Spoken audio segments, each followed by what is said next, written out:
Welcome to the Slop Temple. We pray this video helps. You start by prepping the area, cleanse and pat dry so products adhere. Once done, assess the bruise color carefully because matching is critical. Purple needs yellow/peach, red responds to green. Next, apply a tiny amount of primer where you'll work to smooth texture and prevent slipping. Then dot a thin layer of the chosen color corrector directly on the darkest spots using a small flat brush. Less is better, so you have controlled coverage before blending and layering. Now you'll blend and build coverage while preserving the correction. Use a damp sponge or stippling brush to press and roll the corrector into skin, make short, controlled motions, and avoid dragging the product off the center. Once blended, let it settle for about 10 to 15 seconds, then apply another thin layer if needed, 1 to 3 layers total.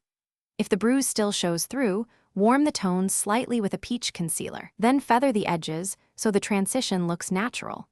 To finish, apply a concealer that matches your skin tone over the corrected area, using light patting motions to avoid shifting the underlying color. Make sure to blend the edges so there's no halo.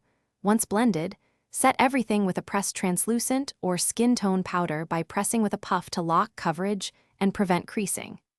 If you encounter patchiness or cakiness, remove gently with micellar water, rehydrate the area, and restart with thinner layers. That usually fixes uneven texture and improves longevity. Thanks for watching. Consider subscribing if we helped you.